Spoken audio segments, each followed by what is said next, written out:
The living come with grassy tread to read the gravestones on the hill. The graveyard draws the living still, but never any more the dead. The verses in it say and say, the ones who living come today to read the stones and go away, tomorrow dead will come to stay.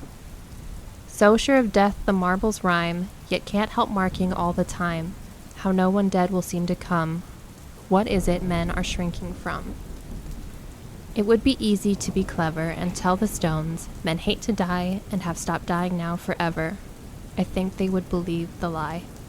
In a Disused Graveyard by Robert Frost.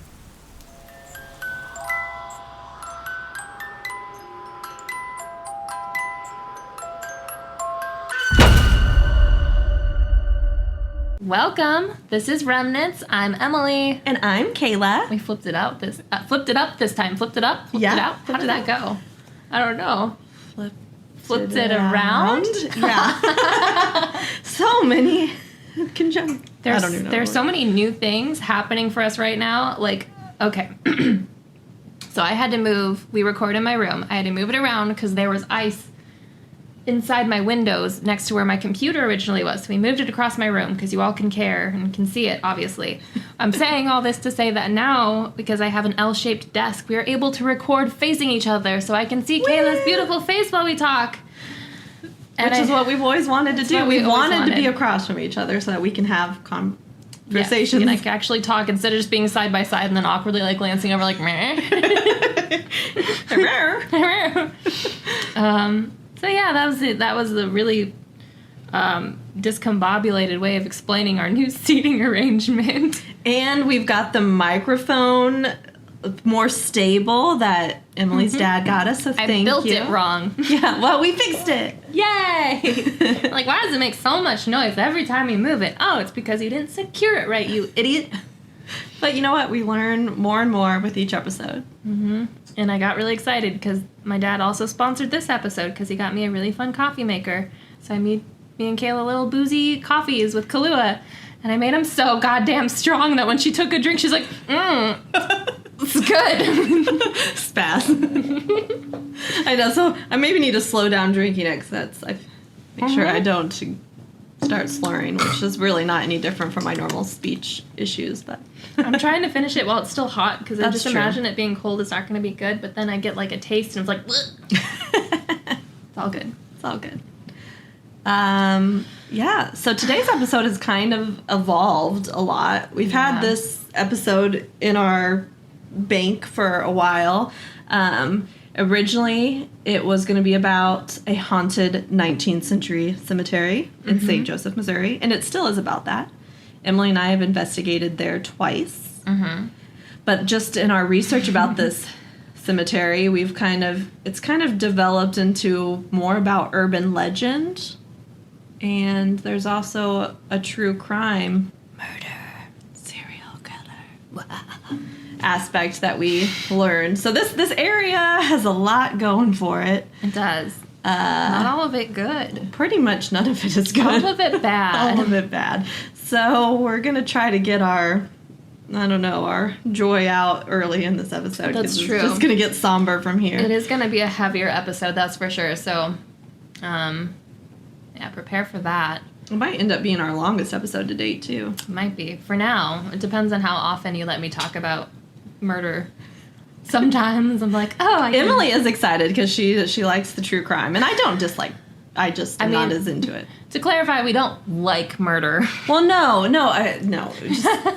We like talking about murder. Like all millennial women, we like to listen to true crime podcasts. That's what I've been binging all like my holiday break. It's just like, how much true crime can I fit into 2 weeks? How much anxiety am I going to give myself? Turns out a lot. Well, in the vein of getting our funnies out early, I have a story time. Ooh, yes. It might actually not be funny. That's pending. But okay, so Kayla and I have joked a while about how I possibly might have brought something back from the Sally house because I've had some weird things happen since going there. Like I think we talked about this in a older episode, but I got like this really weird bruise on my leg that looked like a bite mark, and I was like, psh, I'm clumsy. I walk into things. It was a really creepy looking bike It was. And then there was like one time where my kid was looking into his closet and pointing and just going like he saw something and he didn't like it. And I was like, psh, kids do funny things. So this week, my son is around too, for a backstory. This week he was with his grandma and he was chasing my cat around with this little toy hatchet that he got in a fireman costume I got him for Halloween. And he was literally chasing her going tap, tap, tap. And I'm like, that's weird. Where did that come from? Just the tap, tap, tap while swinging a hatchet.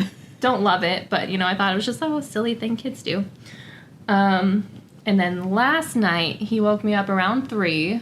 Ooh. Just kind of, 3. Witching hour. I didn't realize that until I was in his room initially. Because I just, I hear him crying. I'm like, okay, I'll go comfort him, get him to settle down and go back to sleep. And I'm in his room and I'm talking to him.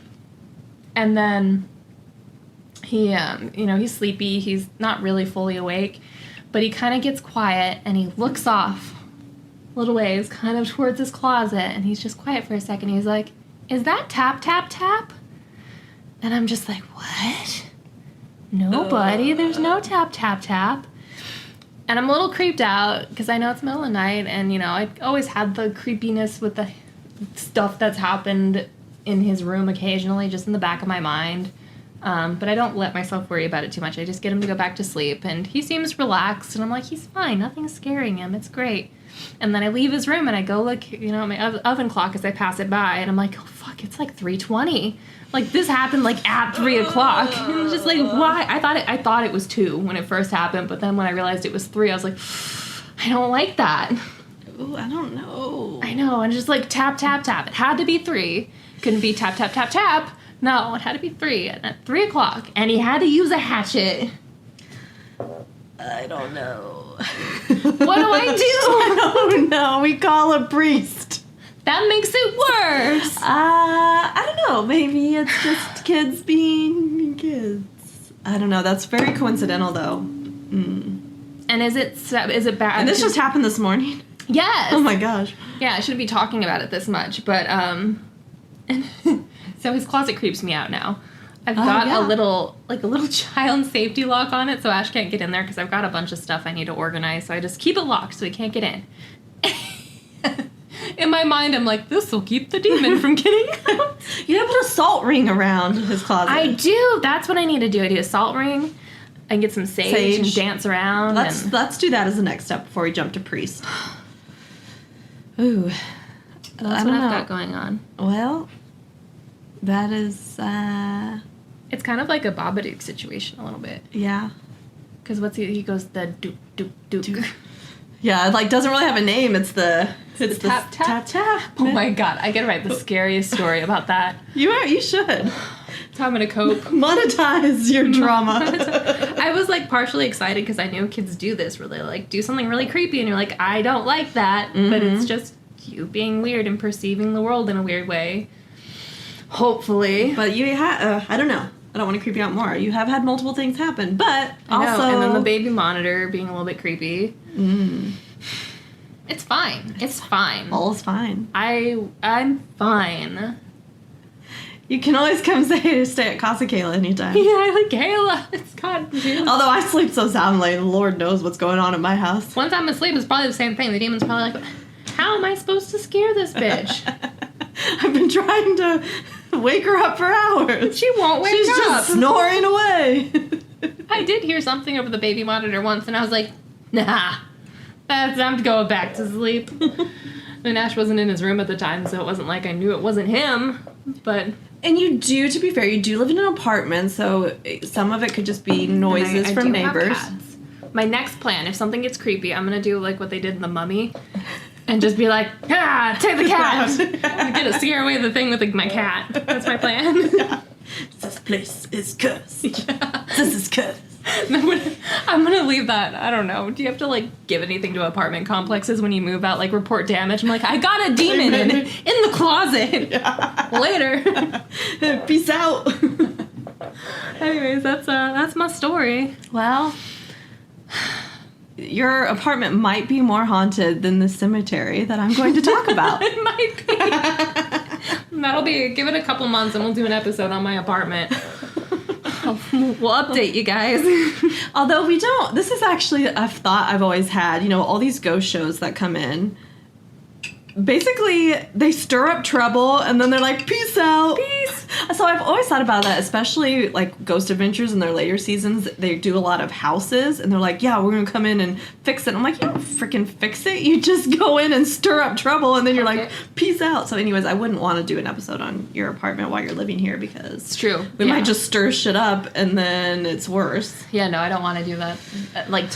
Retelling what happens is the amount of, what's the word? It's the amount of attention I want to give what may or may not be happening. Yeah. Just and that's it. Bye. Now I'm going to go back to denying that anything ever happened. Denial is great. I'm just making it a funny story. I'm going to get another giant bruise on my arm and I'll be like, ha, look at that. Funny. I don't know. If you ever feel comfortable sharing that picture, it is pretty crazy. Yeah. I don't know. Maybe if we get any Patreon subscribers, then you can see a picture of my bruised leg. It is pretty. I can't explain because I remember trying to be like, is it a spider bite? It looks like bite marks. It's very strange. Yeah, it's literally like a big blob with little smaller blobs connected to it. It looks like teeth. Yeah, it's super creepy. It's fine. It's fine. It's whatever. But that happened after Galore. And I was sitting on that dirty floor. So it was a dirty floor bruise. I mean, it just might be your leg just bruised punched weird. by a mouse. Yeah, maybe your leg just bruised weird. Mm-hmm. But yeah, that's what we're going with. Anyways. Oh, that was all Kahlua. I'm so good at this. We are professional podcasters and coffee makers. Baristas. I do some things good, I swear. Just none of these. So I guess we'll get into it. Let's do it. So, this haunted cemetery is locally known as Felix's Grave, and it is in St. Joseph, Missouri.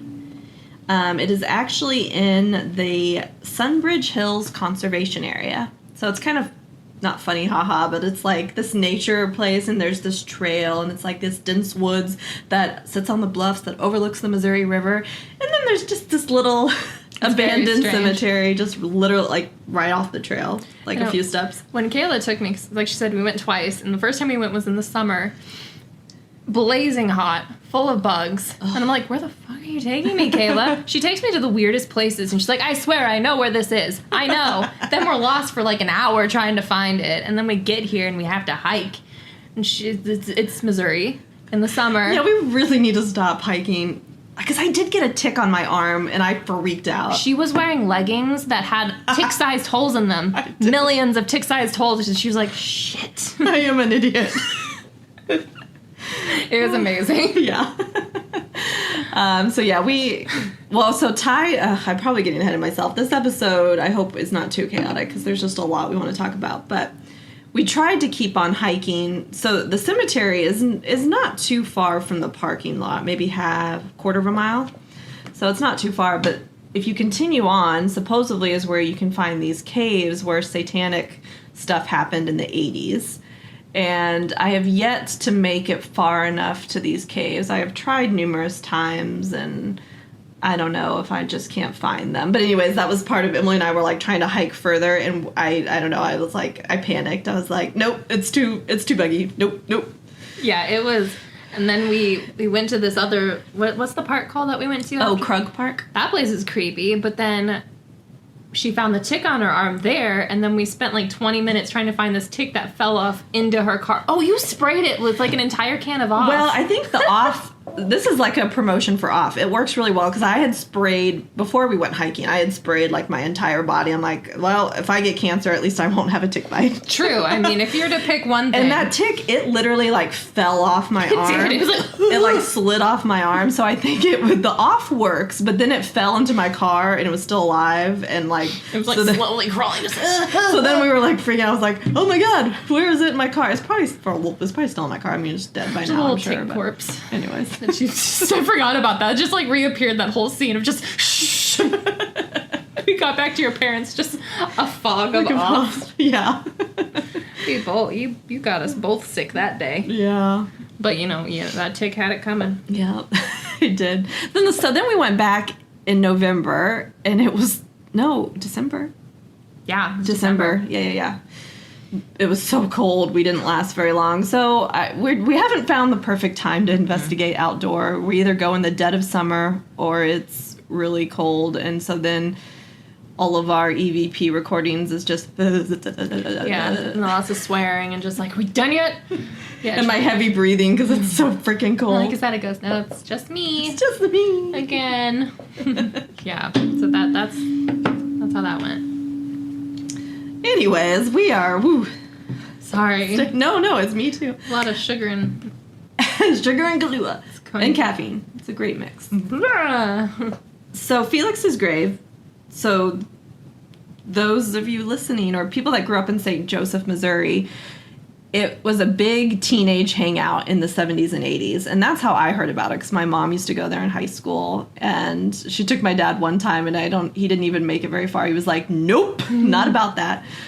So, of course, they'd go in the middle of the night and, there's stories of people feeling touched or they'd have fingerprints on their cars and, but also it's really creepy to go somewhere, especially a cemetery in the middle of the night.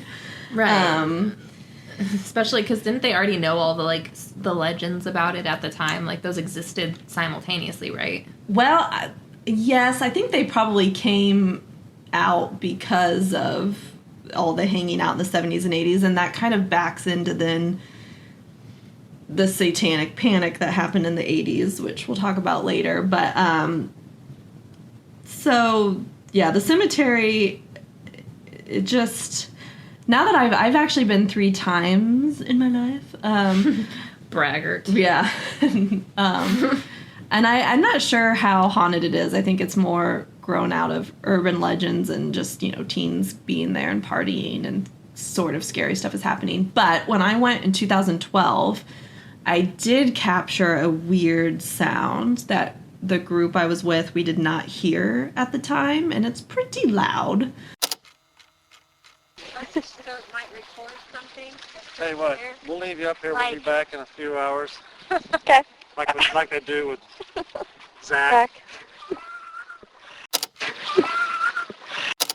So I don't know. It's a really weird sound. Maybe it's just an animal, but it's kind of also, I don't know. It's a creepy sound. It's interesting that you guys didn't hear it at the time, which maybe it was lost when you were just talking back and forth and you just didn't notice. But right, because, we were there in November, so, sounds we've learned can really carry when the trees don't have leaves. So, but it's really loud on the digital recorder, so it's just kind of amazing that none of us heard it. But yeah, and we did...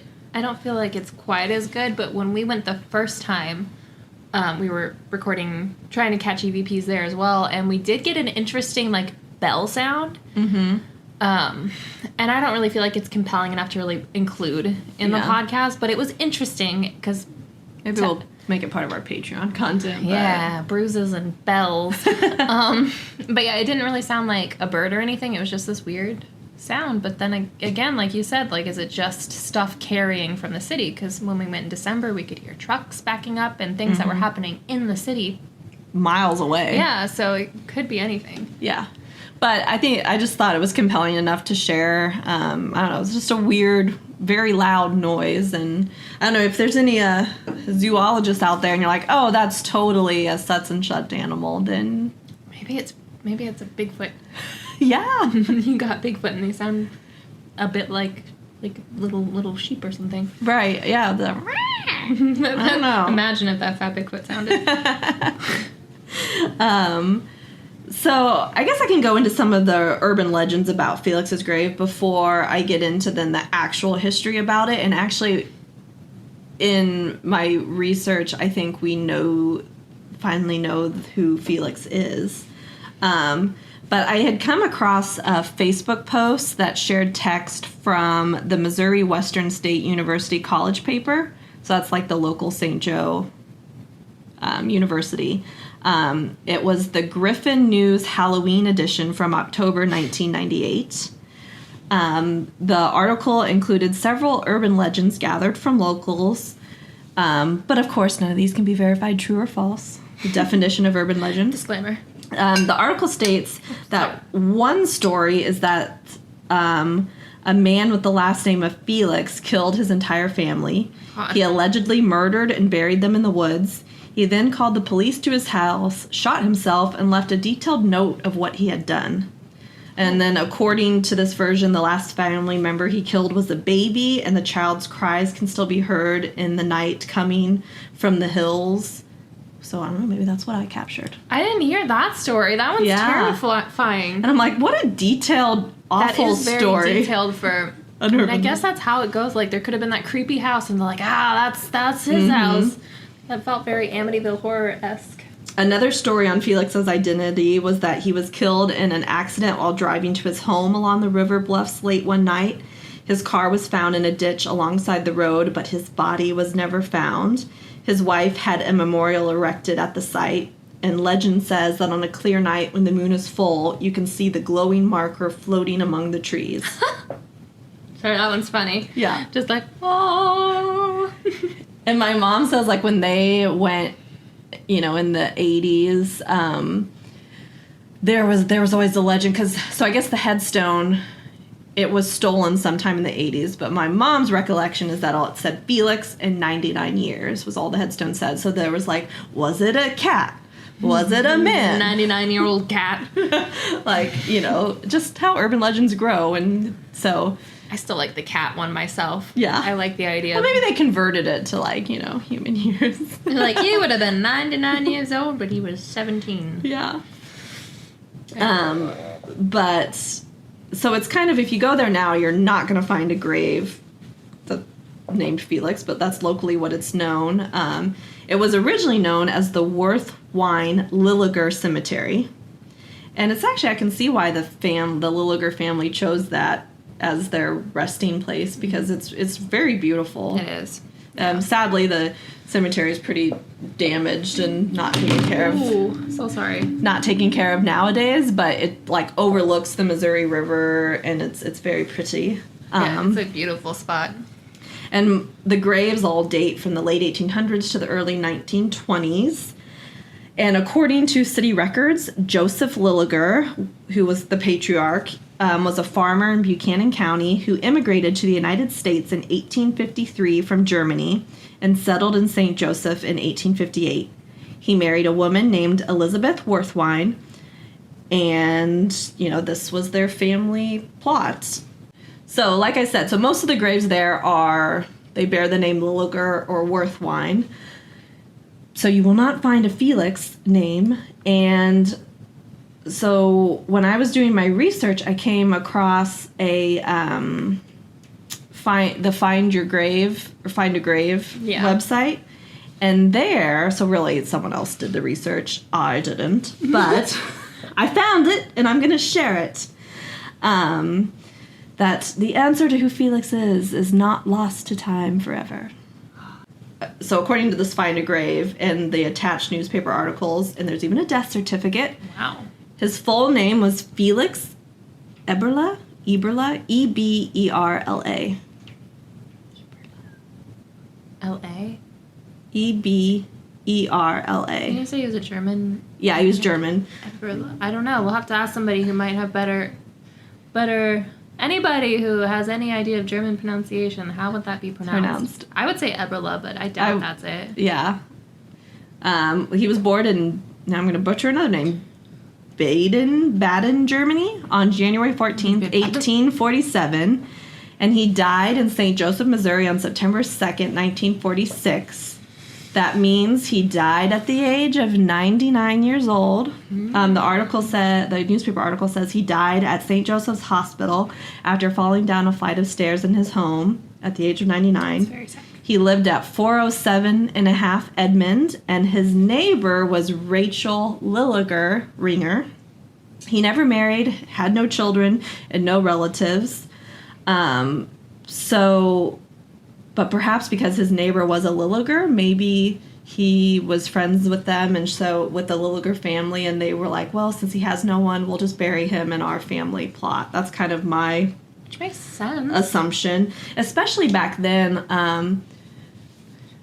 like, communities were very close-knit. Like, he was German, the Lilligers were German, like, they would have probably gone to the same church and been in the same community. So he might, and especially living to be 99 years old, Right. he might have just been a long, close family friend of the Lilligers. Makes a lot of sense. And there was another picture that was posted on Find a Grave, which it's like, I guess there's no way to, know for sure if it was him, but in quote, it says Uncle Frank, in quotes, 1926. Aww.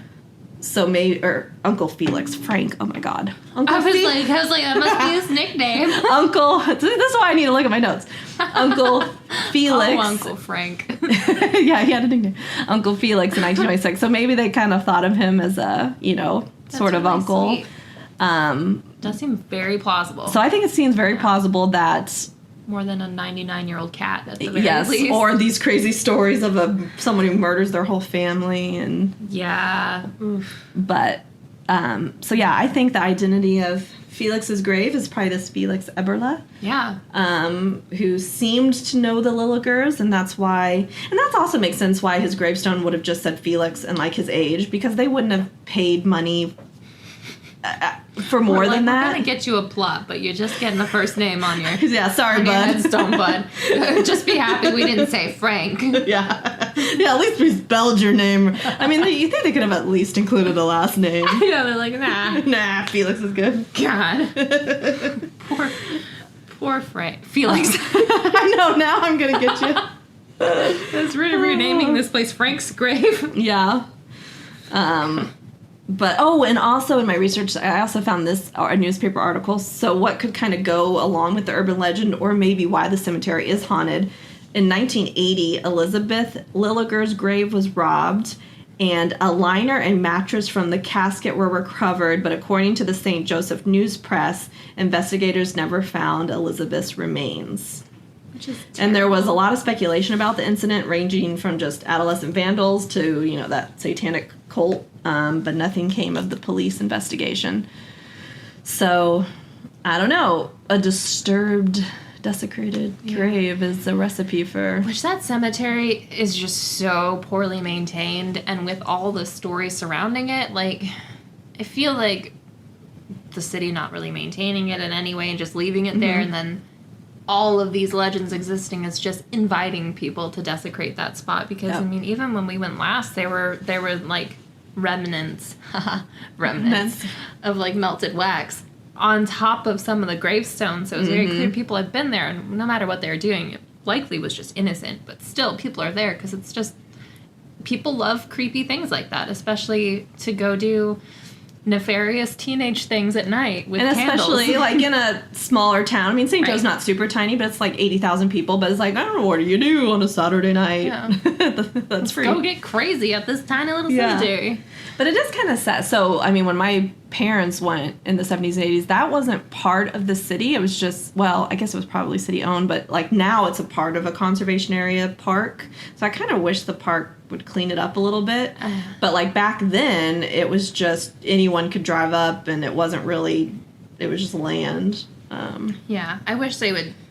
God, I mean, like the gate isn't even a real gate. Like it must be the original or close to it, because it's just decaying and there's no lock or anything. So, and most of the headstones are pushed off the base. Right, like it's really sad. It is. Yeah. And you go there and you're there because it's spooky. It's there for the thrill of it, but then it does feel a little disrespectful just knowing like it's just so poorly tended to. Mm-hmm.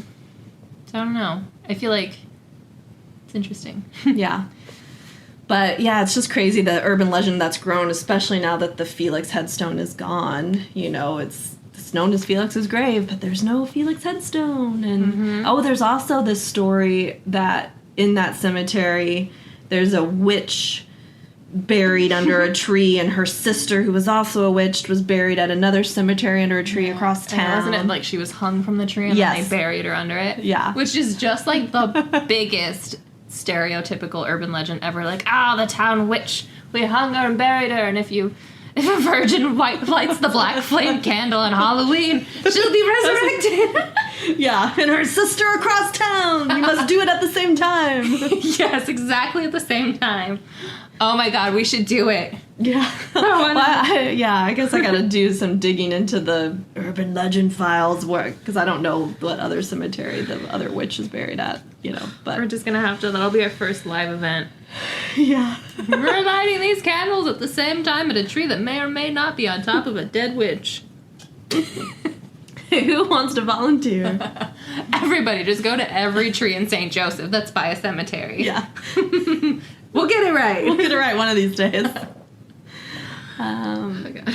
So yeah, that's Felix's grave. I mean, I've just grown up. It's such a, my family's all from St. Joe. And so it's kind of like a second hometown to me, and just heard of this place for so long, and I've now been a few times, and I don't know. I wanted to talk about it, especially because that's one of the cool things Emily and I wanted to do about focusing on the Midwest, is we can find these little local stories that aren't on the internet. And it spread the spread the falseness out. I think they're interesting in like Midwest towns especially, which I think it's probably the same in any small town. That's where you can still have things like little local legends and stuff. Like I don't feel like Kansas City's too big for those now. Like you don't have, the big fish style stories that just grow from what they start as, which I think they're fun. Like which I do feel like is a lot of what it is with Felix's grave. Like it's just a story that is being maintained, and I think that's cool. So we're just going to keep spreading it. We're just going to, But it is cool that there are, I don't know if cool is the right word, but there are some facts to the story. Like there's some newspaper articles about like Elizabeth grave being dug up, and that was a police investigation. There was a newspaper article, and, so there is some truth to some of this stuff. And, also during this time period when Felix's grave was really being partied at, it's the Satanic Panic, and I think Emily's going to talk more about that. But that kind of there's some articles too there's these caves underneath Felix's grave along the Missouri River, and there was people, doing cult stuff. Right, we're here. We're here for the cult stuff. Had to. Didn't you find some, you found an article. It wasn't specifically like, these people did it and they were apprehended. It was like... Yeah, it's from the Associated Press. It says, report of satanic rituals investigated. The discovery of an open grave, so that's what I was talking about, and a report from a jogger who witnessed a satanic ritual in caves along the Missouri River has triggered an investigation by authorities. The Buchanan County Sheriff's Office inspected the multi-room cave Friday and said there were crosses painted in white and the word Sabbath appeared in black on the walls of the main room. Officers said they found what appeared to be a ritual altar fashioned out of bed springs. Samples of ashes found below the bed spring were collected for laboratory tests. Investigators said a boy who had been jogging in the area earlier reported seeing a small group of people wearing dingy sheets Same. conducting a ritual in the cave, which is located on the river bluffs north of St. Joseph. They said the boy, whose identity was not released, was frightened by the ritual. An open grave was found nearby late last month at a private cemetery. It was believed to have held the remains of a person buried in 1858. Sergeant Harold Smith said his department has been alerted by police in San Francisco about traveling satanic cults which practice animal mutilations and ritualistic homicides. He said the groups reportedly travel in bands of 10 to 15 people. Oh my God. Smith said the cave where markings were found has 2 openings and consists of 4 large rooms and several small rooms. He said anyone using the cave would be virtually isolated. No one on the road could see or hear any activity in the cave. It's just lucky that this boy jogger was in the area and investigated, Smith said. And there was, my dad, I think, told me, or one of my parents, that they closed off the caves shortly after. And they might still be closed off. Maybe that's why I can't freaking find them. They don't necessarily sound like they'd be safe. Yeah. They sound like, very cults aside, Riverside Bluff caves that have multiple rooms, probably just not great. And like this article pointed out, they would be pretty isolated because it's along the river and you don't have boats really going down the Missouri River. So and we'll talk a little bit later about what can happen when you've got isolated places like that. Well, we were talking a little bit earlier about the Satanic Panic, and you were talking about how it kind of started up when they were more like reports of child molestation and abuse and all of that. And I didn't really realize that it kind of came about as a response to that, because people didn't think that normal people were capable of that, which is just obvious. It's just not true, unfortunately. It's happened a long time, and it's still happening, and we are still trying to explain the people that are capable of doing that, because we don't want to just accept that it's just people you think are normal that do that. It's awful things. So then the satanic panic, it comes about as sort of like A response? Yeah, a response, and then it's like a witch hunt to point out the people that you feel like should be responsible for it. Like, obviously, they're Satan worshippers, or they play Dungeons and Dragons, and that summons demons, or just all of these things, when that's just not true. And hell, even some Satan worshippers, I can't talk. Even some Satan worshippers, which do exist, they're not bad people. It's just kind of a religion, kind of just a lifestyle. So just it's an interesting reaction to a real life phenomena that's putting the blame elsewhere. Yeah, and they just couldn't fathom that. Right. They must be Satan worshippers. Like, they have to be. They have to be horrible, evil villains that worship the devil and sacrifice cats in caves and wear pointy hats.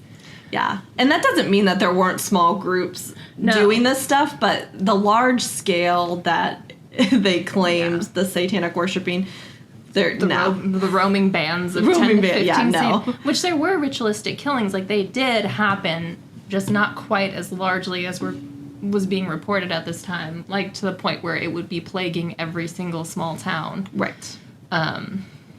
There's a really great, one of my favorite podcasts is called You're Wrong About, and I think it's actually their very first episode is on the Satanic Panic, and it is a really great listen if you want to learn more about what was going on during that time. Just a little shout out, but yeah, I always do find it interesting, because especially, and we'll get into true crime a little bit, but the Satanic Panic had a big influence on a lot of cases during the 70s and 80s and even the 90s. Like, the West Memphis 3 is one of the main ones where largely that is why those 3 were convicted originally, is because they were goth kids. They were kind of weird. They didn't fit into their small town, so they thought obviously they had to be the people who did this. And then they were imprisoned for a very long time because of it. And that happens a lot. Like, they just pick the person that seems to fit the bill. But we find out that the person that seems to fit the bill is not as scary as you'd think on first glance. We're just, they listen to Metallica. They must be. Right. Like, they have to be this horrible person. So, well, I'm not saying that cults didn't roam the bluffs of the Sunbridge Conservation Area. I am saying that I believe these stories are largely part of the local mythos, we'll say, that was built around the area. You know, from stories of a witch being hung and buried under a tree outside of the cemetery to tales of ghostly hands pressing against cars while frightened teens cower inside. I have to wonder if these stories are just that. Stories. Yeah. Like, just fun things to share. So we're going to step away from those stories, because there was actually a true monster that roamed that area. And he's not a nice guy at all. So Charles Ray Hatcher was born on July 16th, 1929 in Mound City, Missouri. I won't go into massive detail into his life or his crimes, because we'll find out later why we just don't want to go into specific detail about them. But I will explain how he eventually earned the moniker Crazy Charlie. Ugh, I really don't like this guy. So Charles was the youngest of 4 children. His father was known to be an ex-convict and an alcoholic. When he was 6, Charles and his older brother Arthur Allen were out flying a kite they'd made with a copper wire they found in an old Model T Ford.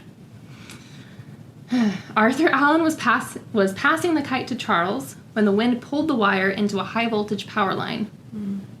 Charles watched as his brother got electrocuted to death, an event that likely led the young man to experience significant mental trauma that may have influenced his behavior down the road, which obviously does not forgive any of it, but we will learn that he had a lot wrong psychologically, and that seeing a sibling die especially can lead to significant trauma, and if it was never addressed, and things don't get better for him from there on, but if it was never addressed, who knows what that could have amplified if it was already even just there just a little bit. Yeah. Oof. So, shortly after Arthur's death, Charles's parents divorced. Charles stayed with his mother, and that started them down a path that led to multiple stepfathers and an eventual move to St. Joseph, Missouri in 1945. And I will say I find it very interesting, and, this timeline goes on as we continue talking about Charles, but I do find it interesting how this timeline coincides with the timeline of stories about Felix's grave, and when, your parents would have been hanging out in this area and everything. It's just, it does all actually coincide very closely. Just a little alarming. Yeah, when you think about them being there in the middle of the night. Yeah. So I'm going to switch to calling Charles Hatcher now. I just feel like that's more fitting to kind of who he becomes. I almost feel like he doesn't deserve a first name anymore. Because he's such a monster. Yeah, and he doesn't even go straight to being the monster, which almost makes it worse. Because there were a lot of times that things could have been avoided, I think. So Hatcher's crimes started soon after the move. He started small, auto theft and fraud, just basic, bad checks almost, just, nothing too major. Obviously car theft, but, Still not harming people. Right, not harming people yet. Which is interesting because that's not the normal escalation they usually see with murderers. Usually it's going straight to, harming animals or even, setting fires and things like that. It's not usually just, petty crime.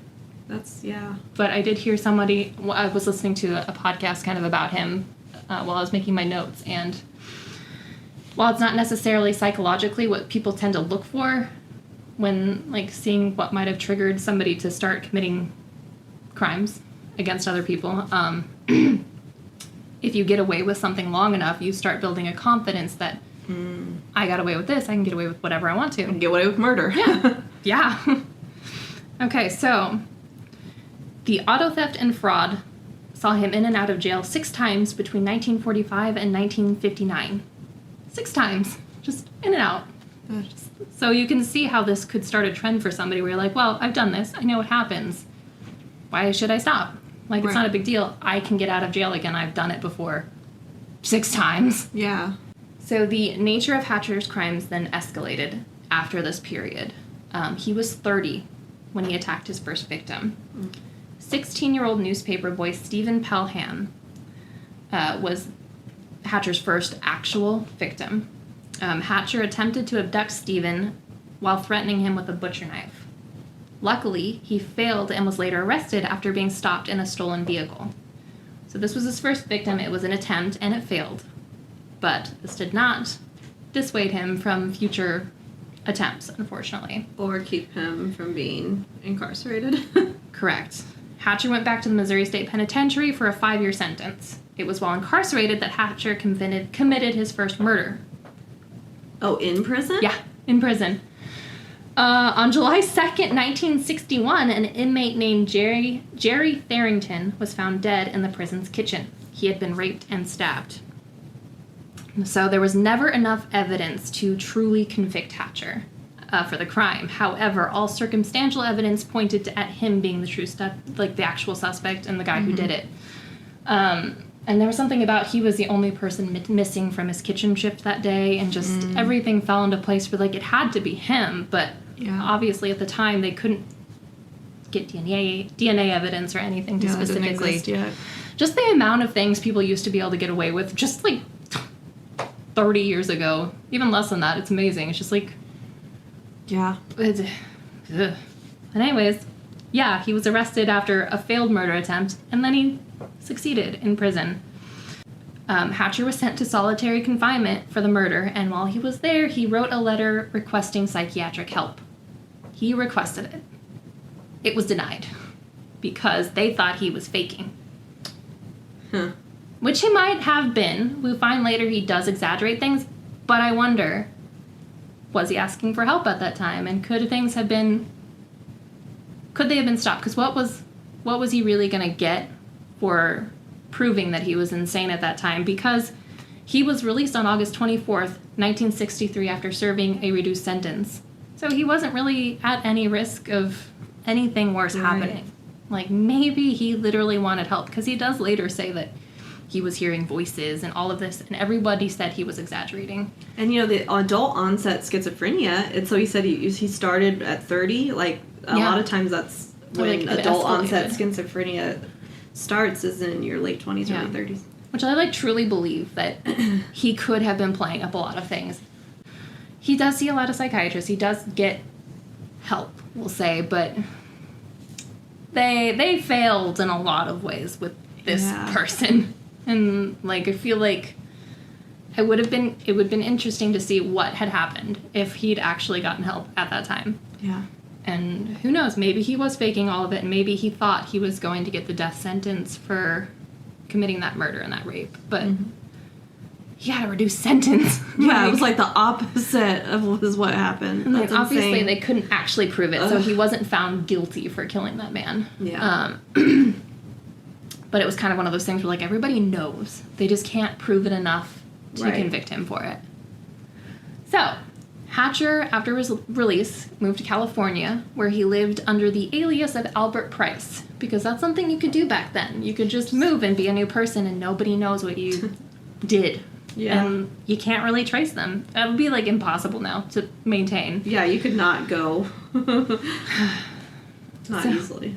So while Hatcher was in California, he committed 2 crimes. He abducted and murdered a 12-year-old boy by the name of William Freeman in Antioch, California in 1969. So that is, 6 years after he's released? He commits his first child murder that we know of.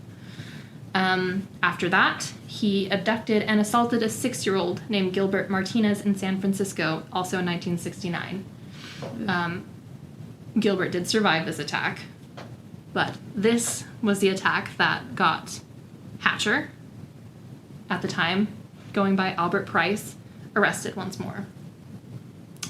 Starting in 1970, he was sent back and forth between the courts and courts and kind of different mental hospitals, trying to figure out where do we put this guy? What's happening? Right. He was diagnosed with passive-aggressive personality disorder, paraphilia, and pedophilia. The hospital staff believed that Hatcher was fabricating and exaggerating his mental illnesses to avoid a more severe sentencing, which is a very common... it happens a lot. We see that all the time. But also, he's also murdering people, so right, I don't know. Clearly, something is wrong with this man. Not murdering people, freaking murdering children. Yeah. And molesting them. Ugh. He's clearly messed up. Yeah. And, this is not the first time. Even if he is exaggerating, what harm is there in saying, yeah, he is insane? Maybe he does just need mental health and to stay away from the general public, but... Yeah. But, of course, that would make too much sense. He was seen by 2 psychiatrists during this time, and they both actually did declare him insane and, unfortunately, in addition to that, incompetent to stand trial. He did plead not guilty by reason of insanity in 1971. Then he escaped a mental hospital a month later. And he was on the run for a whole week. And he had a new alias. Sure. This time he was Richard Lee Grady. But he was caught, luckily, in a stolen car. So he got a week out. Who knows what he did? Right. A trend with him in particular, which is very common, his crimes come in little bursts. Yeah, I was listening to a podcast, I can't remember the name right now, but I was listening to a podcast, and they kind of, they almost described it like he couldn't fight off his impulses anymore. And then it just happens, and he has a burst of crimes, and then 5 years pass. He doesn't do anything. And then he does it again. So it's very possible in this time when he's on the run, he didn't do anything. Yeah. But also, we'll find later that he confesses to more murders than are proven. And more than can be substantiated. So who knows? He could have done that, or either way, he escaped and was free for a week before he was arrested once more.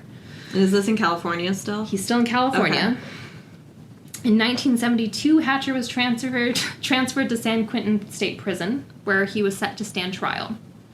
He had 2 final psychological examinations. Both determined him sane and competent to stand trial. And not only that, they determined that he was sane at the time that he committed his crimes. I don't know what changed. I don't know, but people just have a hard time with this guy. And who knows? He has so many aliases that he goes by. Maybe he's just really good at covering being what he has to be to get what he wants. Yeah. It's very frustrating, though. So he was convicted for the abduction and molestation of Gilbert Martinez in 1972. He was declared a mentally disordered sexual offender and a manipulative, institutionalized sociopath by psychological and legal professionals. And, despite all of this, Hatcher was released once more again in 1977. Why? I don't know. So he was returned to St. Joseph, Missouri shortly after his release. In 1978, 4-year-old Eric Christian was kidnapped from the mall after his babysitter left him alone for a handful of minutes. Eric's body was later found alongside the nearby Missouri River, which from what I've read, I do believe it's along those bluffs that we were talking about earlier. Yeah, so within miles of Felix's grave. Because it's just such a big... remote area. So this killing led to the false accusation and forced confession of 25-year-old Melvin Reynolds. And what I read about Melvin, they said he was of limited intelligence. I don't know if he had any sort of... I don't know if he had any handicap or anything like that. But they wanted him to confess. Yeah, they wore him down. I think I read some article that he basically just went, "What do you want me to say?" They gave him what they call truth serum. Yeah, he said, just tell me what you want me to say and I'll say it at this point, because I think they interrogated him for 14 hours. Right. Solely because, he had whatever mental... He was just a little off. He was a little off, and they reported that he had, and this is in quotes, he had, I think it was homosexual episodes in his past. So they thought, surely he did this then, because obviously, with it being Hatcher that committed this crime, obviously Eric was molested before he was killed. So they blamed this man who, whatever a gay episode is, maybe he touched another boy's shoulder, who knows, but... Well, I think an article I read, too, it's just none of the stuff added up, he would be like, where did you take him from? And he would, this Melvin guy, he was clearly... he did it. And that's literally what they did in West Memphis 3. They picked the weakest link, and again, more quotes, but it was kind of a similar situation where they wore him down, and then they forced him to believe something that didn't happen. Even though there was zero evidence that he did it. And it's just... Ugh. But, it's all But fine. it's a terrible crime. It was this 4-year-old boy, and the people wanted someone. They want someone... They get someone if they just tried a little bit harder, but instead they... took, 4 years of Melvin's life away.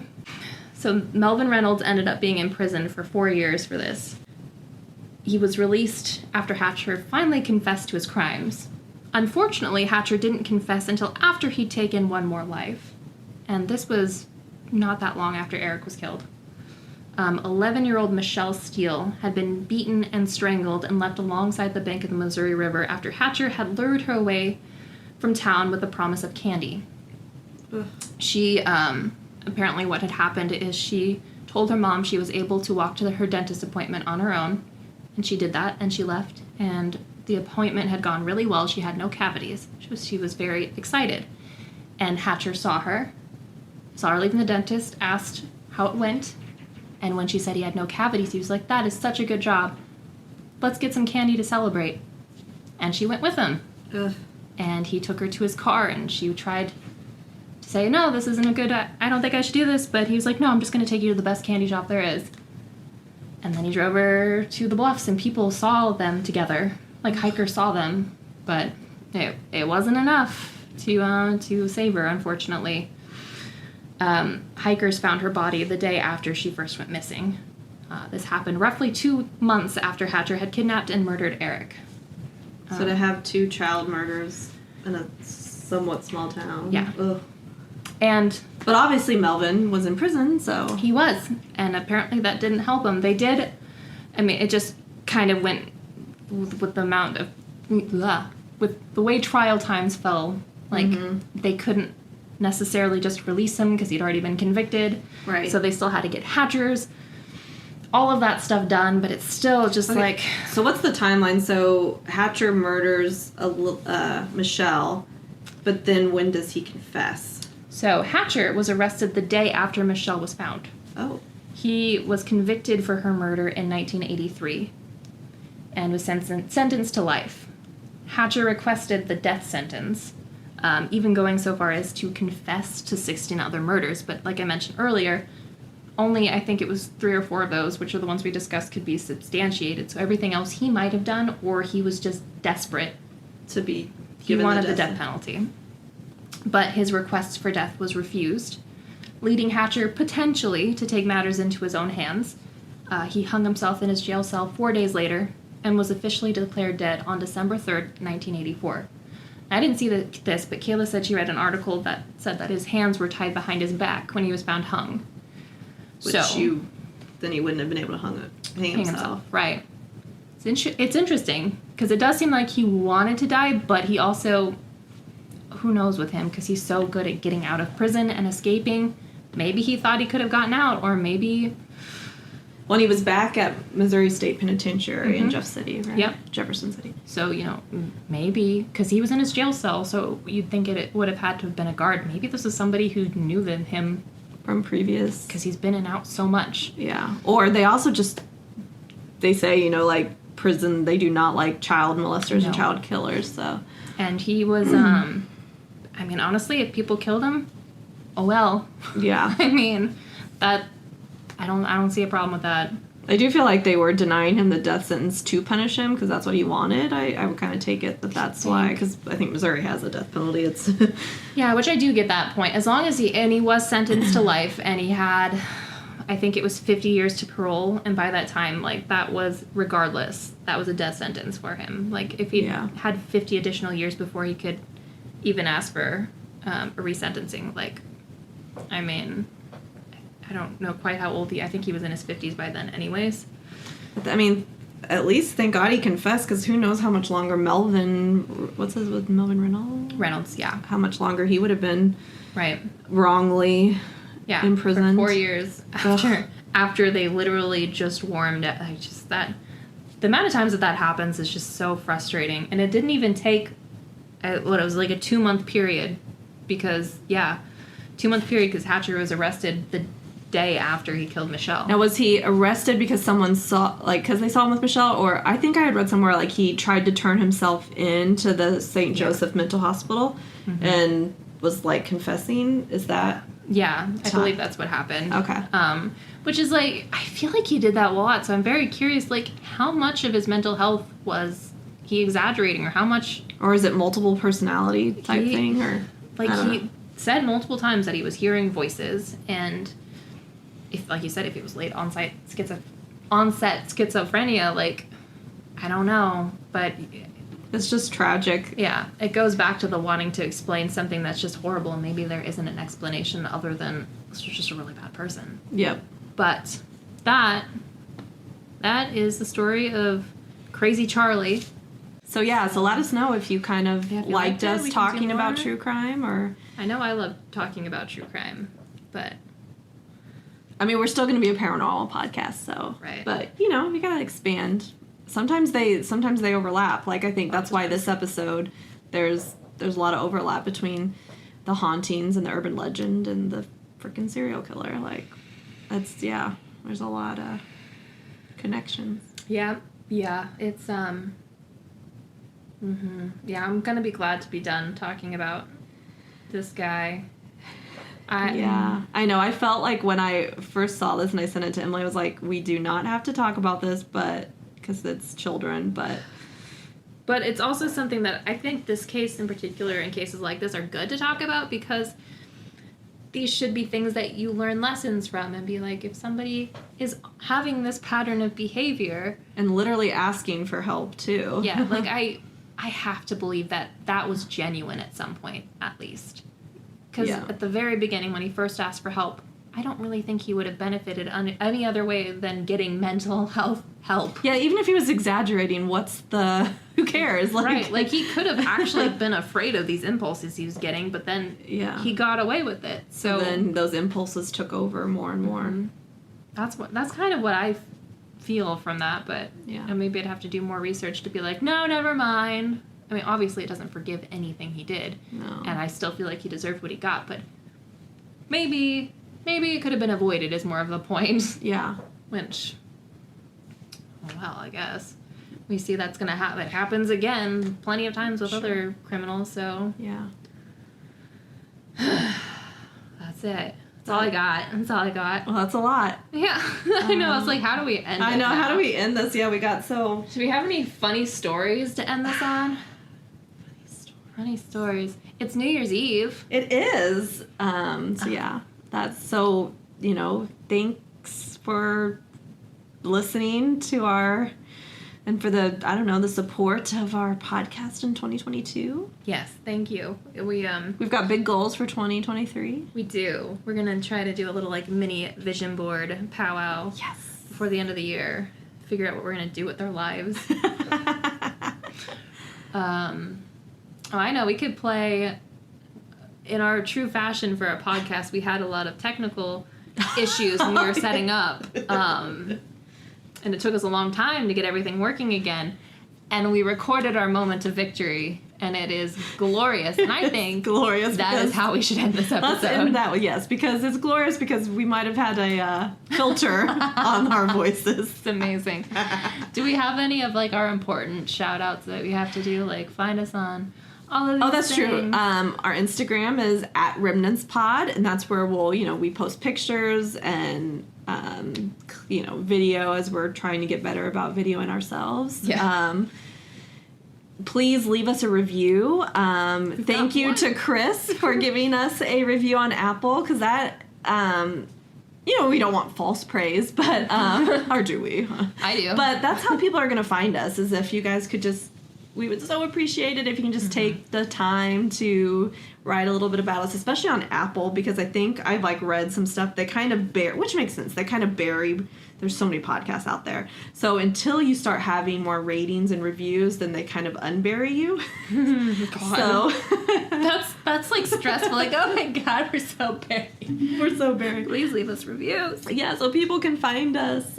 All right. Well, I guess with that is our episode. Yep. Cheers to the new year. 2023. Whoop whoop. I'm not gonna get too excited about it, but just not gonna let it. I'm not gonna let it see that I'm weak and excited. Like the new Fake year, it till you make the it. new year can sense your fear.